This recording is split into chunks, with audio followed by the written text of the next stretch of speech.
விளாத்திகுளம் தொகுதி சட்டமன்ற உறுப்பினர் மார்க்கண்டேயன் அவர்கள் வருஷம் மாமனையனார்புரம், விருசம்பட்டி, வேடவெட்டி இப்படி ஒவ்வொரு ஊர்லேயும் விவசாய டயத்தில் ஆய்வு பண்ணுறாரு.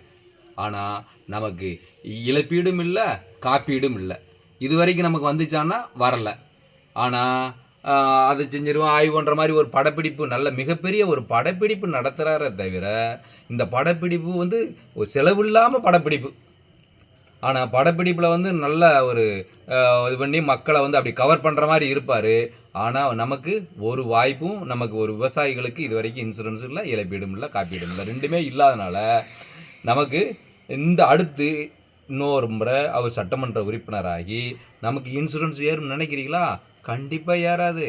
அவருடைய குடும்பமும் அவருடைய பண வளத்தையும் தான் கூட்டுவாரே தவிர, அவர் நல்லா சம்பாதிக்கணும்னு நினச்சிட்டாரே தவிர, மக்களை எப்படியாவது 500,000 கொடுத்து ஏமாத்திடலான்னு நினைக்கிறாரு. இந்த தேர்தலில் அவருக்கு தயவு செஞ்சு நீங்கள் ஓட்டு போட்டுறாதீங்க. அவர் பேச்சை முழுமையாக நம்பிடாதீங்க. நம்பி ஓட்டு போட்டீங்க, அடுத்த 5 வருஷத்துக்கு நமக்கு இன்சூரன்ஸ் வரவே வராது. தயவு செஞ்சு சிந்திச்சு ஓட்டு போடுங்க.